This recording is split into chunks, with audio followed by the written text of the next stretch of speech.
¿cómo están? Vamos a nuestra clase de Levítico. Espero que estén disfrutando realmente de aprender, de leer un libro tan diferente, tan antiguo e importante como Levítico. Y es que esté sirviendo mucho para la edificación de sus vidas. Me acuerdo que en la iglesia una vez me preguntaron por qué trabajar libros como este cuando la situación política está tan compleja en nuestro país y en el mundo. ¿No sería mejor hablar de los últimos tiempos, hablar de lo que la iglesia debe hacer, del cristiano en la política?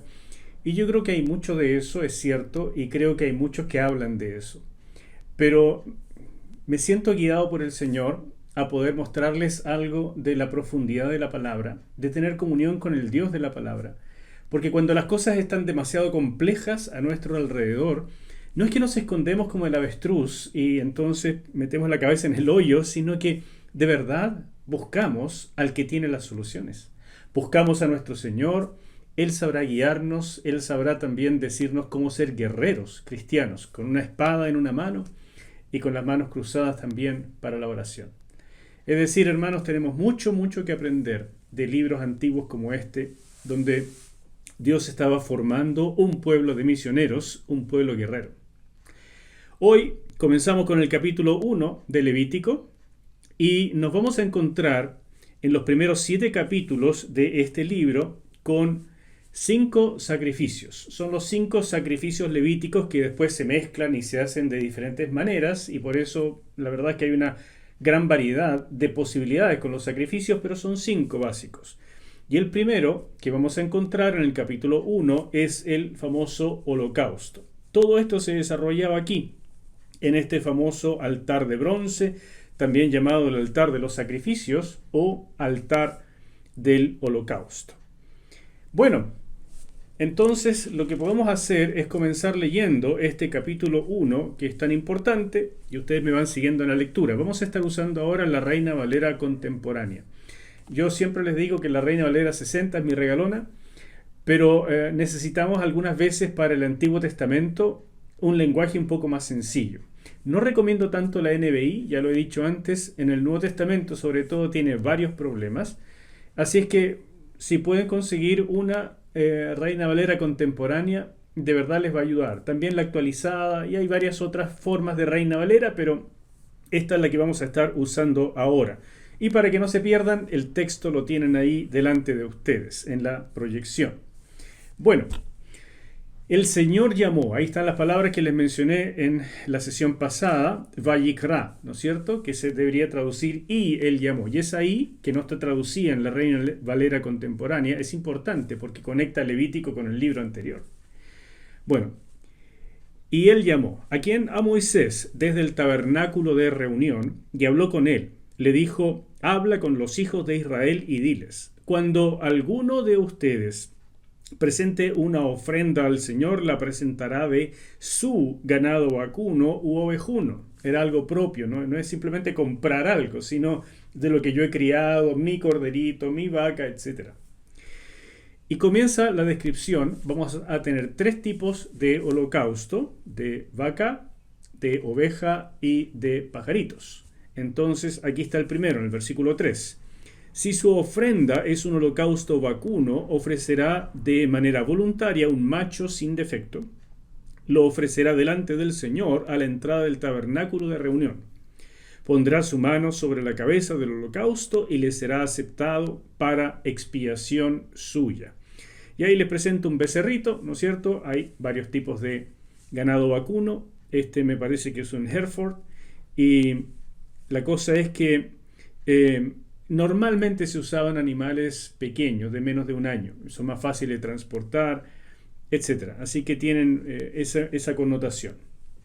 5, versículo 5. Entonces degollará el becerro en presencia del Señor, y los sacerdotes, descendientes de Aarón, rociarán la sangre sobre el altar que está a la entrada del tabernáculo de reunión, y también alrededor de éste.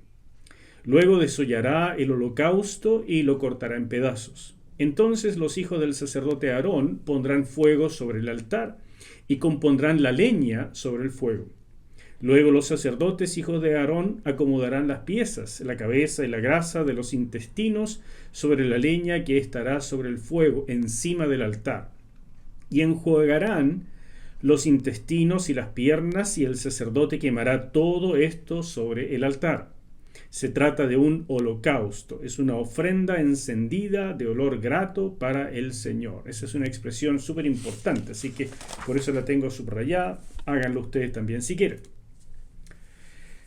En segundo lugar, si su ofrenda para el holocausto la toma del rebaño, de las ovejas o de las cabras, y ahí le tengo dos ejemplos, ¿no es cierto? Una oveja o una cabra, en este caso un carnero, en ambos casos debe ser macho para el holocausto.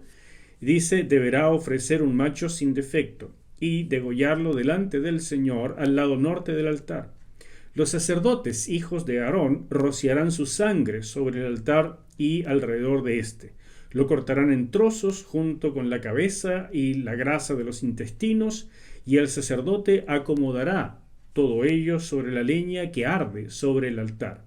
Enjuagará las entrañas y las piernas, y el sacerdote lo ofrecerá todo y lo dejará arder sobre el altar. Se trata de un holocausto, de una ofrenda encendida de olor grato para el Señor. Aquí es básicamente lo mismo que en el caso de los becerros, de las vaquitas, pero se usa otra clase de animal, que en este caso son las ovejas o las cabras. Y finalmente hay un tercer tipo, también permitido para los holocaustos, y dice, si la ofrenda para el Señor es un holocausto de aves, su ofrenda será de tórtolas o de palominos. Y abajo les muestro ejemplo. Una tórtola chilena, para poner algo, es bien gris, la que tenemos nosotros. Hay de muchos colores. En otras partes no son tan coloridas las tórtolas, pero hay más colores. Aquí en Chile también tenemos una torcaza, no sé si la conoces. Es más grande y más negruzca. Es bien bonita la torcaza también. Y el palomino, en otras partes, tienen muchos colores como esto. Es precioso. Aquí en Chile no creo que exista esta especie, pero hay de otras formas también los hay blancos y más parecidos a las palomas comunes que nosotros tenemos. Pero el palomino no es una paloma común, ya es otra cosa. Bueno, sigamos. El sacerdote la ofrecerá sobre el altar y le quitará la cabeza y hará que arda en el altar y exprimirá su sangre sobre la pared del altar. Le quitará el buche y las plumas, las cuales echará hacia el oriente junto al altar, en el lugar de las cenizas. Partirá el ave por las alas, pero no en dos, y la dejará que se queme sobre el altar, sobre la leña que estará en el fuego. Es un holocausto, es una ofrenda encendida de olor grato para el Señor. Tercera vez que se repite esa expresión, ofrenda encendida de olor grato para el Señor. Ustedes se dan cuenta que aquí hay leves variaciones, no es exactamente igual que con una oveja o una vaca, un becerro, porque evidentemente los pajaritos son mucho más pequeños, entonces el procedimiento cambia un poco. Cada vez que nosotros estudiamos la Biblia, tenemos que preguntarnos en primer lugar qué habrían entendido los receptores originales, y después aplicamos eso para nuestra época, nuestro presente. ¿Qué entendieron los receptores originales del libro de Levítico al leer este capítulo 1?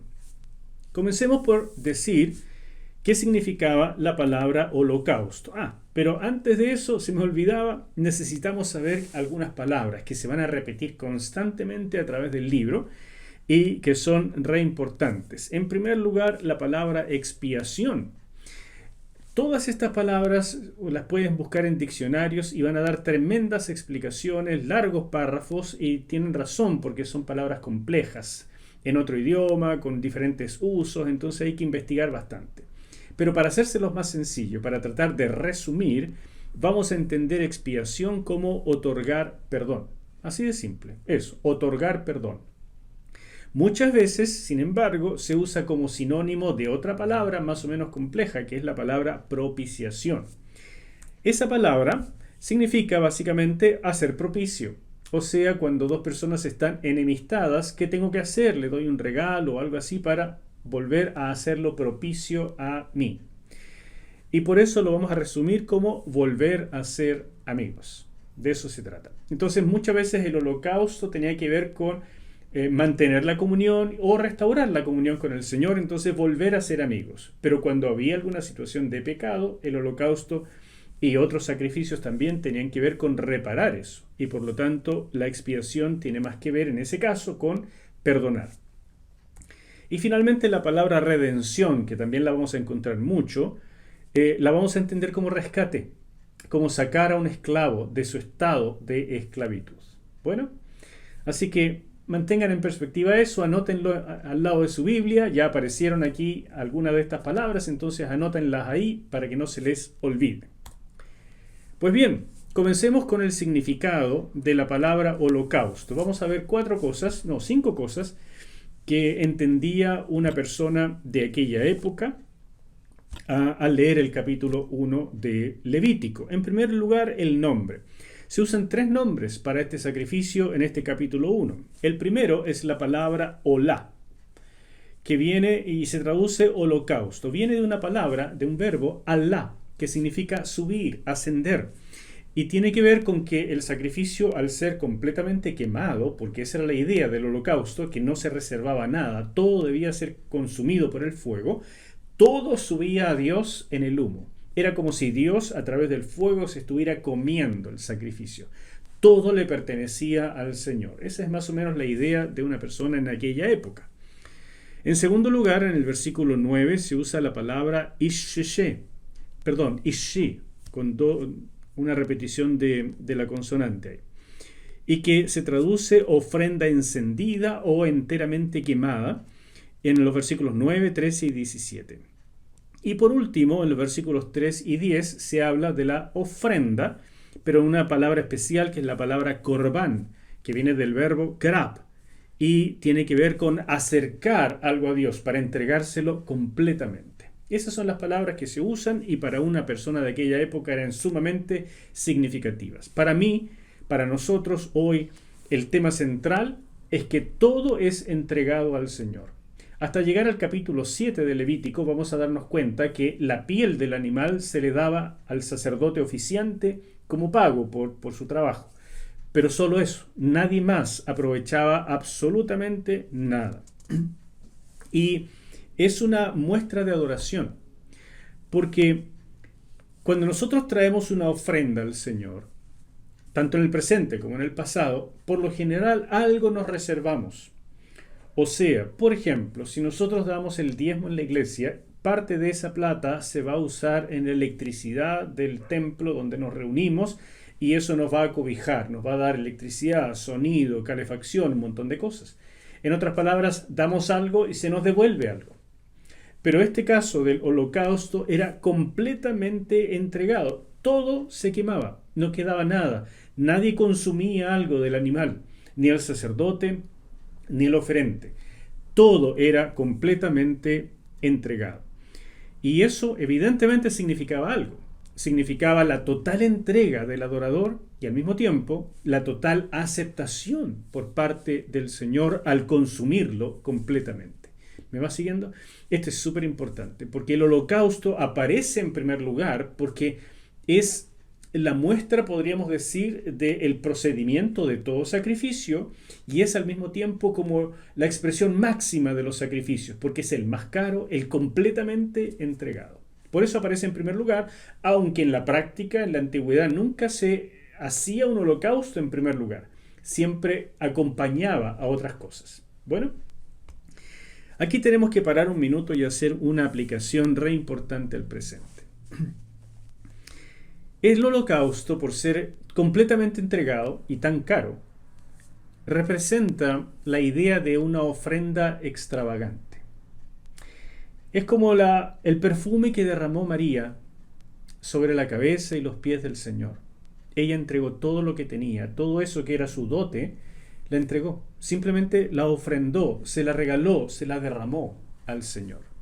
O como la ofrenda de Ana, que entregó a su hijo Samuel para el servicio siendo su único hijo y por el cual ella oró tanto.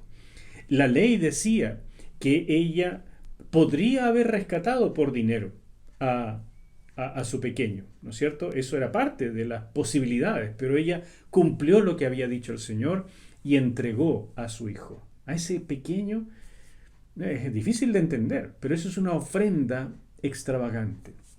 O la viuda que impresionó al Señor Jesús porque entregó su última blanca, lo último que tenía para alimentarse, y lo entregó por completo. También representa cuando un ser humano escucha la voz de Dios, escucha el llamado del Señor y se entrega para el servicio en el ministerio. Y entonces da su vida por completo y se lanza al ministerio a seguir a Dios en lo que Él le diga. Todo eso representa una ofrenda extravagante. Y la pregunta es obvia. ¿Has ofrendado alguna vez de esa manera? ¿Has llegado a esa entrega donde no te reservas nada? ¿Das todo lo que tienes? No lo que puedes, no lo que has programado, no lo que está en tu control, sino todo. Simplemente entregarle al Señor por amor, por sometimiento, por sumisión, por adoración, todo lo que eres y todo lo que tienes. Y la verdad es que este holocausto aparece aquí en primer lugar, porque posiblemente, si no hemos hecho jamás una ofrenda extravagante, todavía no sabemos realmente lo que es adorar. Así que recomiendo que estés pensando en estas cosas. Voy a sacar varias de estas aplicaciones y yo te ruego que las estés guardando en tu corazón, meditando delante del Señor y respondiéndole a lo que Él te está hablando. En segundo lugar, dice en el versículo 4, pondrá su mano sobre la cabeza del holocausto y le será aceptado para expiación suya. Vamos a hablar de la palabra aceptar. Es la palabra ratzá en hebreo y significa también agradarse con o quedar satisfecho, satisfacer, ¿no es cierto? Y no aparece la palabra, solamente esta se usa en el versículo 4, pero la expresión o el contenido, el concepto, se aprecia en los versículos 9, 13 y 17 diciendo que era una ofrenda de olor grato al Señor. Y esto es re importante porque una ofrenda de olor grato significa algo que a Dios le agrada, algo que Él acepta y le agrada. Estos dos conceptos van juntos. Le será aceptada la ofrenda y Dios queda agradado. El olor del sacrificio le es grato al Señor. Y para que esto fuera más evidente, no tenía que oler solamente a carne quemada, sino que se le echaba bastante sal para que el humo que saliera fuera blanco y se le echaba incienso a estos sacrificios, a estas ofrendas enteramente quemadas que debían ser de olor grato. Y el incienso daba este aroma muy diferente a la carne quemada, muy dulzón. Y todo eso representaba también en los sentidos del adorador y de todos los que estaban ahí, que se trataba de una ofrenda de olor grato, que Dios la estaba aceptando y Él quedaba complacido. Y esto es re importante que lo entendamos, porque es la esencia de la adoración. Hermanos queridos, la adoración es que Dios quede agradado, no nosotros. Cuando nosotros vamos a la iglesia, muchas veces empezamos a juzgar cómo estuvo el culto, cómo estuvo la predicación, cómo estuvo la alabanza, cuánto me llegó, lo disfruté o no, me distraje o no. Llego a la casa y digo, hoy día fui ministrado o hoy día no pasó nada. Pero nada de eso es lo central en un culto. Lo central es que Dios quede agradado. Llegamos a la iglesia, vamos a servir al Señor, vamos a adorar a Dios, vamos a cantarle, a escuchar la palabra, a tomar decisiones en función de lo que vamos escuchando para agradar al Señor, quien está presente allí y está escudriñando no solamente nuestros pensamientos, sino hasta las más últimas intenciones del corazón. Si tenemos eso claro y vamos con esa intención, realmente se transforma en un culto de adoración.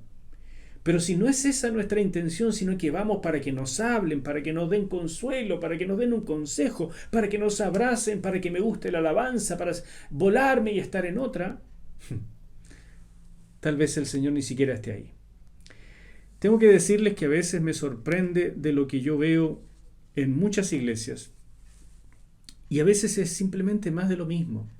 Más y más canciones, más adoración, cada vez los músicos se parecen más a rockstars y vienen vestidos como tales y vienen desgreñados y ellos se creen el cuento y a veces no es ni siquiera necesario.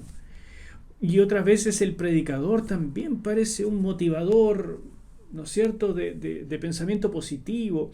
Y algunos, bueno, no quiero seguir hablando de eso, simplemente yo sé que tú conoces lo que estoy diciendo. Pero un culto puede ser en lo íntimo de una pieza con la puerta cerrada y es en lo profundo del corazón. Y cuando nos juntamos de esa manera, entonces el cuerpo de Cristo realmente adora cuando Dios se agrada. Entonces, tenlo en cuenta. Levítico comienza con la adoración de la entrega total, holocausto, que eso representa al adorador, que se entrega por completo, se da, se somete a Dios por completo. Y Dios dice, y si vienes con ese espíritu, te acepto esa ofrenda, te acepto esa adoración, porque me agradas. El espíritu de la adoración. En tercer lugar, dice el mismo versículo 4 que es para expiación.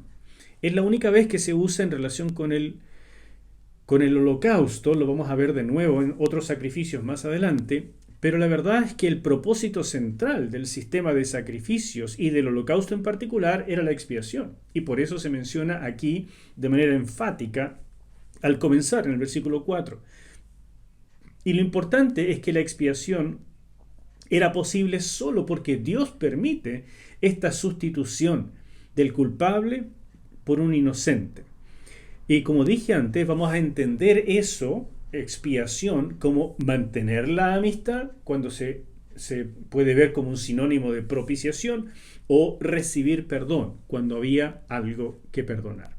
En el caso del holocausto no necesariamente había algo que perdonar, pero la idea es, yo quiero ser amigo de Dios, yo soy amigo de Dios, quiero mantener la comunión, quiero decirle que lo amo, quiero decirle que aprecio lo que me da, quiero decirle que me someto por completo y aquí estoy.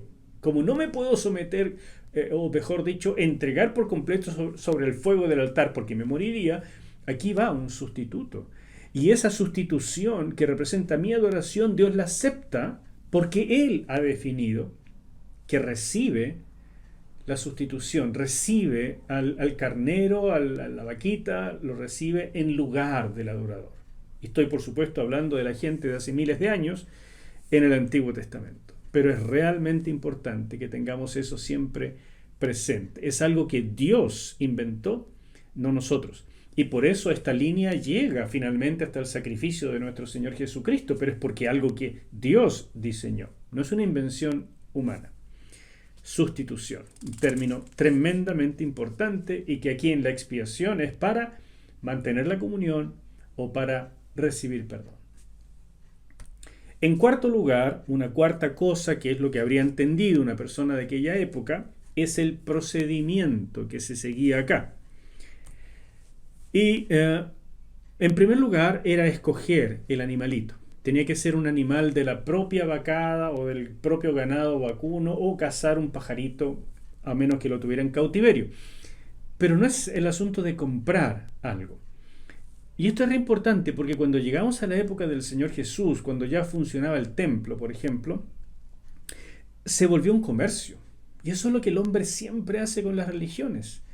Y se volvió esto un comercio lucrativo y gente vendía a la entrada del templo o incluso en el atrio de los gentiles, vendía animales. Y la gente ya no venía ni siquiera con tanta cosa de adoración, de haber escogido el animalito, de traerlo. No, ahí voy y encuentro uno, ojalá el más barato posible y mientras sea aceptado por los sacerdotes, voy con la adoración, cumplo. Y ese espíritu mata completamente la adoración y definitivamente no es aceptada por Dios.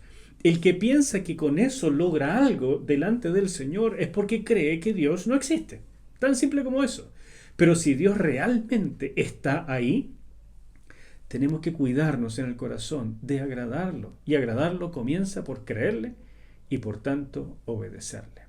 Conocer a Dios es la clave de la adoración, porque es la única manera en que finalmente le vamos a creer y le vamos a obedecer.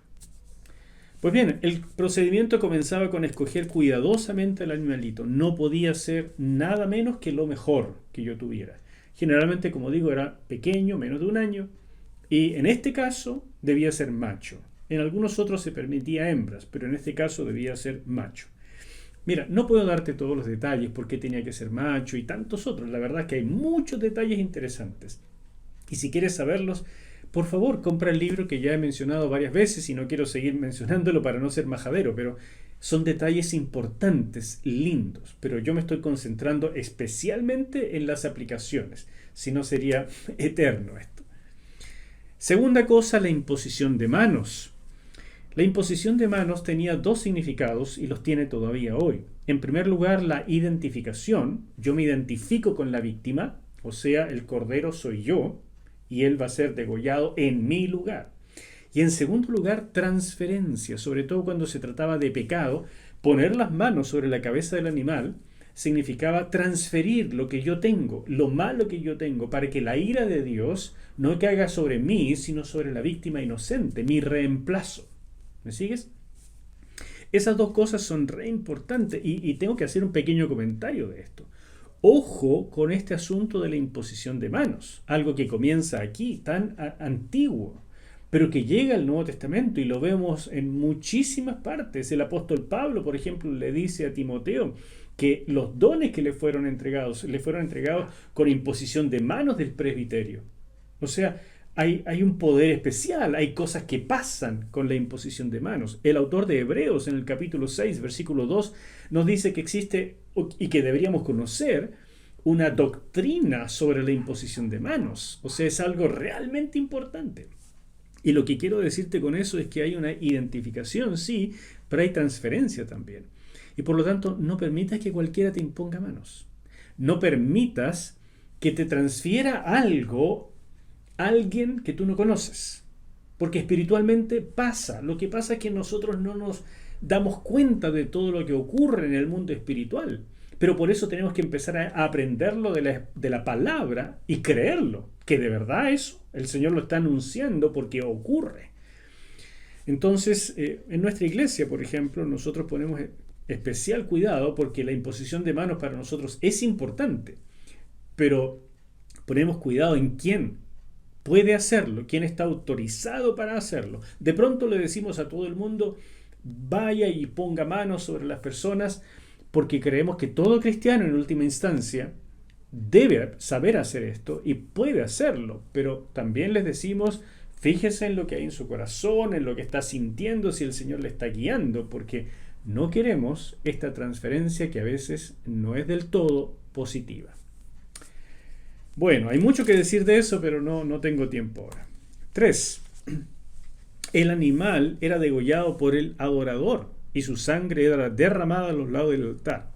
La sangre, o sea, representa la vida, pertenece a Dios. Por eso la aplicación de la sangre solo la hacían los sacerdotes. Pero la intención original de la ley era que fuera el mismo adorador quien trajera al animal, lo degollara, ¿no es cierto?, al animalito este que había criado él, seleccionado y traído hasta la presencia del Señor. Se trataba, por tanto, de una experiencia emocionalmente muy fuerte que culminaba con la víctima yaciendo muerta a sus pies. Mira, imagínate un animalito que tú has criado, ok, y finalmente lo traes delante del Señor y lo tienes que degollar tú, no es otra persona, y tú lo estás viendo, y lo degüellas, ¿no es cierto? Y cuando uno hace eso, salta la sangre. Y empieza tu ropa a quedar manchada de sangre, también la de los sacerdotes, y de pronto tú haces esto y te salta sangre incluso en la cara, y tú empiezas a sentir esta sangre tibia que te está cubriendo porque alguien está muriendo en tu lugar. Esa es la experiencia del hombre, de la mujer, del Antiguo Testamento. Es muy cruenta, es una experiencia fuerte, fuerte, fuerte. Porque no solamente termina con el animalito muerto, o sea, tiene que sujetarlo porque el animal se va a defender, va a llorar, el animal va a patalear. Y tú lo degüellas y comienza a chorrear la sangre y los sacerdotes tenían que tomar la sangre, almacenarla en un pocillo, en un lebrillo, porque la iban a derramar a los lados del altar. De esa manera preparaban al altar, simbólicamente, lo preparaban, lo limpiaban mediante la sangre de un inocente para recibir finalmente al animal que iba a ser colocado encima y quemado. Entonces, Y puedes imaginarte el animal temblando, el animal, los estertores, la sangre saliendo, los sacerdotes recogiéndola y el adorador sujetándolo, viendo cómo muere en sus manos por él, en su lugar. Después de eso, el mismo adorador tenía que ser desollada, o sea, se le sacaba la piel, tenía que ser descuartizada y tenía que ser limpiada, los intestinos y las patas donde hubiera estiércol, tenía que ser limpiada con agua antes de colocarse sobre el altar y después, más encima, después de toda esa carnicería, donde ha escuchado los huesos romperse, ha escuchado o crujir por lo menos los cartílagos porque los huesos la idea no era romperlos, no para nada, pero separarlos como cuando uno, no sé si ha separado una patita a un pollo bueno, todo eso en un animal grande es fuerte la experiencia. Mucha sangre. Y todo eso tenía el objetivo de hacerle ver al adorador cuál era el costo de su salvación, en primer lugar, y el costo de la comunión. Porque ese sacrificio era para mantener la amistad. Entonces uno dice, pero si ya soy amigo de Dios. La verdad es que después de la caída, aún para ser amigo de Dios, se necesita sangre y fe.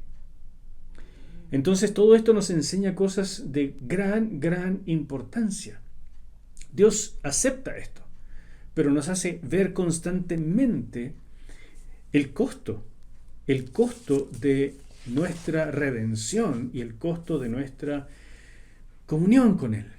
Y todo esto se verifica al final en el sacrificio de nuestro Señor Jesucristo. Entonces hay que entender que tanto para ser salvos como para poder llegar a la presencia de Dios hubo un sacrificio perfecto, maravilloso, el de nuestro Señor. Él padeció, Él sangró en nuestro lugar para que nosotros pudiéramos orar y llegar al trono de la gracia.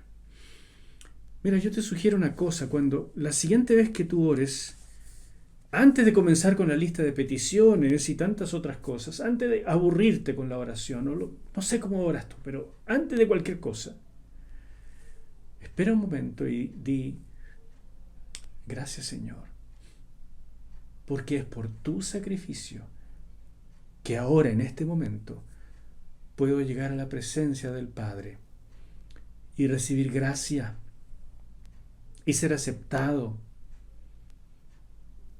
y sentir que no hay condenación para mí, sino brazos abiertos, aceptación. Bueno, quinta cosa y última que voy a mencionar hoy día acerca de lo que un adorador en el Antiguo Testamento habría entendido mientras se realizaba un holocausto. Este era el sacrificio que debía ofrecerse diariamente por la nación, o sea, todo el tiempo, todos los días, al menos 2 veces al día se realizaban holocaustos, porque era por la nación. Entonces, esto lo realizaban los sacerdotes, pero y en otras fechas estipuladas también. Pero los individuos lo realizaban junto con otros sacrificios cuando la ley lo pedía, cuando era un requisito, o también como adoración máxima, espontánea, en algunos momentos, porque era el más caro de todos. Representaba el espíritu de total entrega del adorador y el espíritu de reverencia ante el costo de la comunión, algo que ya he venido destacando. Pero otro asunto importante es que comienza el libro y nos habla de 3 posibilidades para el holocausto: vacas, ovejas y aves. Evidentemente, las vacas eran muchísimo más caras que las ovejas y las ovejas muchísimo más caras que un ave.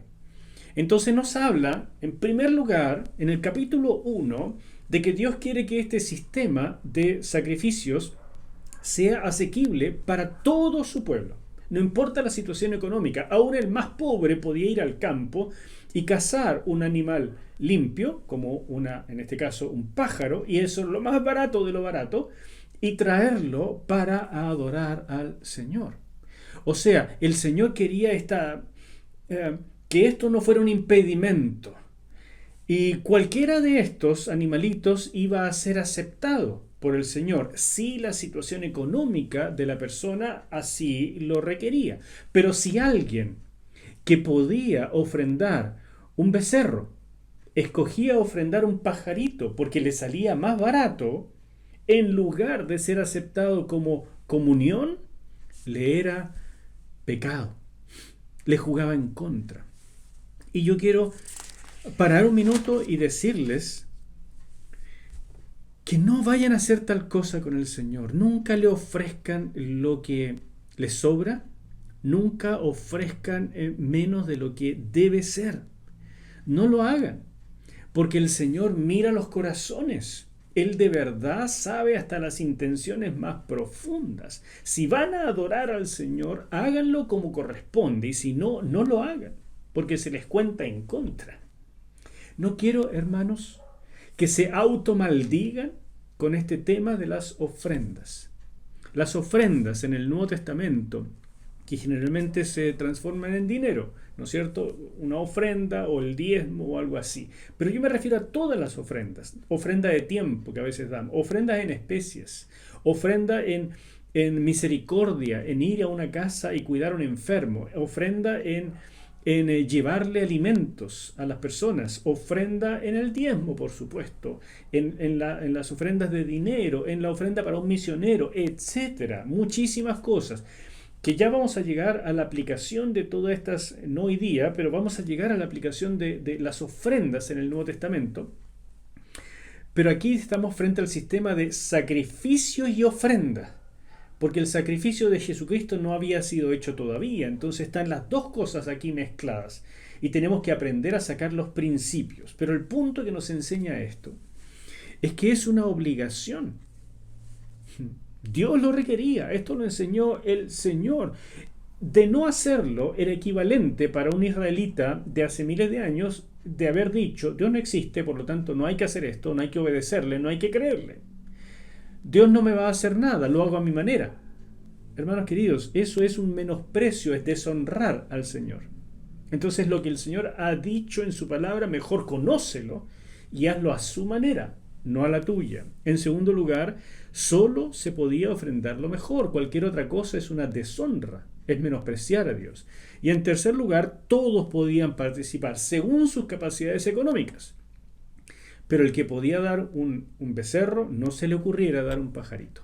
Y lo mismo, si se te ocurre a ti que este mes no tienes ganas de dar lo que debes, sino la mitad, o ya me repondré, esta vez lo voy a ocupar en las vacaciones, o sabes qué, prefiero hacer otra cosa con esto, o ya no le creo, estoy enojado con el pastor, así que este mes o este año no ofrendo. Mira, hermanos, el tema es con el Señor. Y si tú haces eso, Dios se está mirando, y mejor pregúntale a Él lo que debes hacer. Porque te puedes automaldecir con un tema tan delicado, tan profundo y tan trabajado en las Escrituras como este. No creas por ningún motivo que esto ha pasado de moda. Porque es un tema de adoración. No es asunto de cifras, no es asunto de darle un auto al pastor, no. De hecho, los pastores ni siquiera debieran tocar los diezmos. Es un error pensar que los ministros son los dueños de los diezmos. Eso es una invención de gente que quiere enriquecerse con la iglesia. Los diezmos, las ofrendas son para la extensión del reino y se usan en muchísimas cosas en la iglesia, una iglesia decente, con cuentas abiertas para la gente. Pero deben darse, porque es una muestra práctica de adoración. No se reemplaza por ir a cantar a la iglesia. No se reemplaza por ningún motivo. Ok, no puedo seguir con esto, pero lo voy a tratar más en otros capítulos donde el tema de las ofrendas continúa y es un gran tema del Antiguo Testamento. Vamos a ver qué significa para la iglesia y con eso vamos terminando en el día de hoy. El sacrificio de Jesús es la base a través de fe y sangre, como ya vimos en los capítulos anteriores, tanto para la salvación de los creyentes en la iglesia, como vimos en el mensaje pasado, como para la comunión con Dios. Así como había diferentes sacrificios en el Antiguo Testamento y significaban cosas y diferentes animales y todo muy cruento y mucha sangre, el de Jesús, nuestro Señor, resume todo eso de una manera u otra, como lo vamos a ver a continuación. En primer lugar, para salvación, Jesús es el Cordero de Dios que quita el pecado del mundo, como lo vimos la sesión pasada. Pero mira este pasaje, Romanos 3:25, a quien Dios puso como sacrificio de expiación. ¿Te suena esa palabra? ¿Qué significaba? Para perdón de pecados o para volver a amistad. Por ahí va. Pero nota que es una expresión completamente levítica. O sea, Pablo está súper consciente de lo que está diciendo, está usando terminología que él conoce perfectamente, que está ligada en el Antiguo Testamento, y por tanto él espera que los lectores de Romanos sepan estas cosas del Levítico o no van a entender nada. Bueno, sacrificio de expiación por medio de la fe en su sangre. Esto lo hizo Dios para manifestar su justicia, pues en su paciencia ha pasado por alto los pecados pasados. Efesios 1:7, en quien tenemos redención por su sangre, el perdón de pecados según las riquezas de su gracia. Ahí el perdón de pecados podría poner perfectamente para la expiación. O sea, Efesios, Romanos, el apóstol Pablo está firmemente parado sobre el Levítico y nos dice: el sacrificio de Jesucristo nos limpia de todo pecado, nos redime, nos hace expiación por nosotros. Pero te recuerdo que el holocausto normalmente no era para el perdón de pecados, sino más bien para la comunión, para restaurar o para mantener la comunión con el Señor. Y en ese sentido, lo que estamos viendo acá es más el ambiente de santificación y de comunión, por supuesto, que el Nuevo Testamento muestra con muchísima claridad. Es decir, nuestra vida espiritual comienza con la redención, con el perdón de los pecados, por medio del sacrificio, la sangre derramada de nuestro Señor Jesús. Pero la comunión con Él se mantiene por el mismo sacrificio, porque no existe comunión con Dios si no es por medio de la fe y la sangre derramada de un sustituto. Y si no hayas entendido eso, no conoces el costo de la comunión que puedes disfrutar con Dios. Fíjate cómo lo dice el apóstol Juan en su primera carta, primera de Juan, capítulo 1, versículo 8, hasta el capítulo 2, versículo 2. Si decimos que no tenemos pecado, nos engañamos a nosotros mismos y la verdad no está en nosotros. Si confesamos nuestros pecados, Él es fiel y justo para perdonar nuestros pecados y limpiarnos de toda maldad. O sea, venir al Señor y confesar nuestros pecados. Pero estamos hablando de creyentes. No estamos hablando de inconversos a los cuales se les predica vengan y reciban a Jesucristo. No, aquí estamos hablando de creyentes. ¿Cómo lo sé? Mira lo que dice en el capítulo 2, versículo 1. Hijitos míos, les escribo, hijitos míos. Está hablando de ti y de mí, de personas de la iglesia. Y está hablando, por tanto, de cómo se mantiene la comunión. Si hubiéramos pecado, el apóstol dice: hijitos míos, les escribo estas cosas para que no pequen. Ese es el ideal. Si alguno ha pecado, tenemos un abogado ante el Padre, Jesucristo el justo, y Él es la propiciación, ¿ves? Para volver a ser amigos. Este sacrificio levítico para restaurar, este holocausto levítico, para restaurar la comunión con Dios. La propiciación por nuestros pecados, y no solamente por los nuestros, sino también por los de todo el mundo. O sea, el Nuevo Testamento está firmemente parado en Levítico y nos está diciendo, con la sorpresa de estos judíos que están escribiendo el Nuevo Testamento, es una sorpresa, es un gozo para ellos. Todo lo que nosotros hemos aprendido de niños, porque generalmente los judíos aprendían a leer en la antigüedad con el libro de Levítico. Ese es un libro guía. ¿Por qué? Para que conocieran estas cosas. Todo lo que aprendimos desde niños se ha cumplido en el Mesías, porque Él es el sacrificio para expiación, para propiciación, para redención de todo el que cree en Él, en el valor de su sangre. Extraordinario. Pues bien, eso es lo primero. Entender que tanto la salvación como la comunión se basan en el sacrificio de Jesús. Pero ¿qué tiene que ver eso ahora con el capítulo 1 de Levítico, donde hablamos del holocausto específicamente? Escucha esto.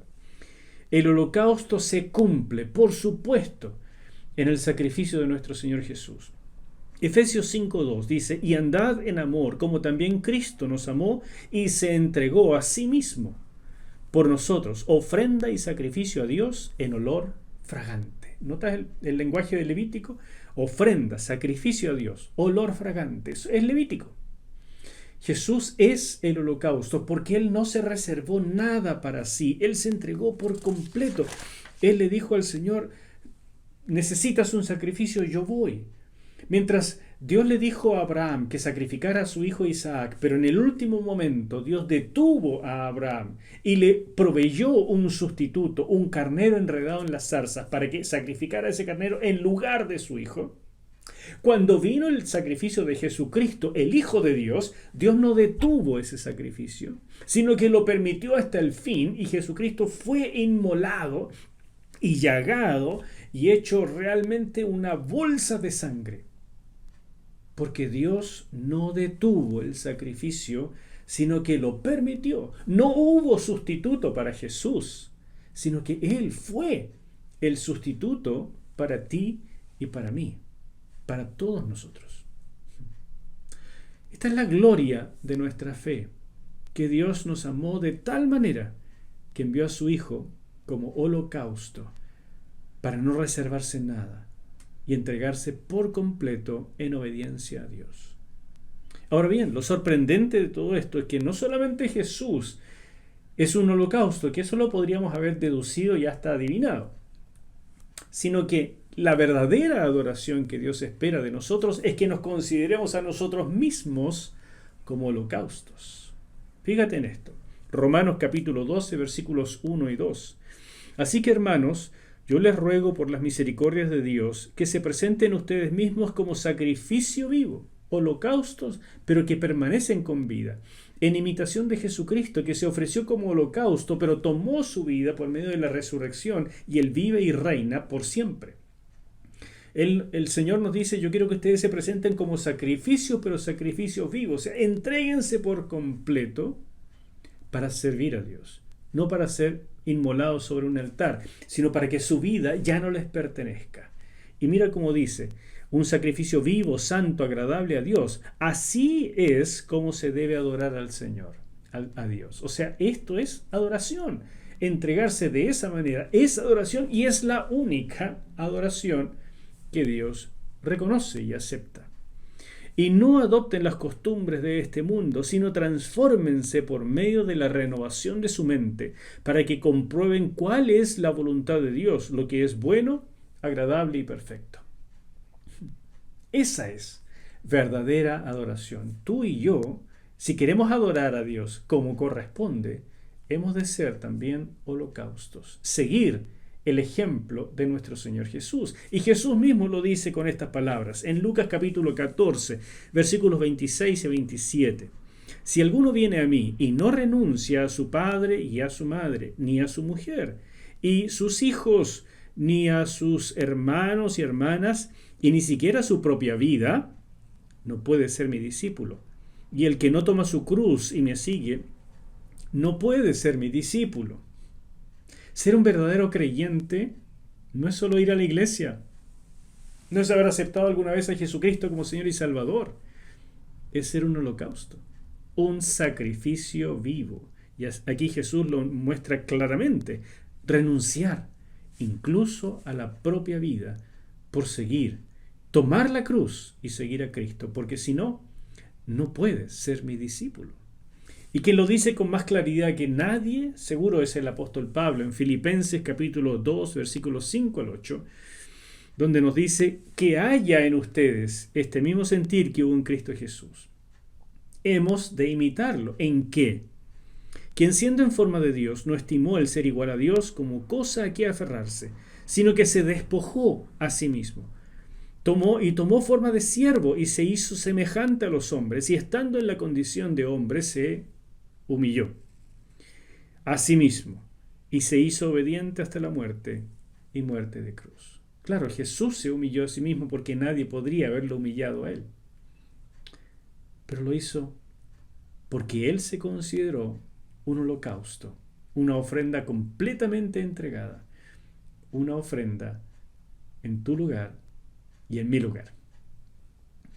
La única manera correcta de adorar es haya en nosotros este mismo sentir que hubo en Cristo Jesús. Hermanos,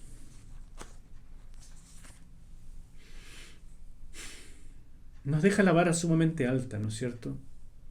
Pero Dios promete que llenos de su Espíritu Santo daremos este fruto agradable, este olor fragante, este olor de gloria, de transformación, de parecernos a Cristo, de tener la misma actitud de Él.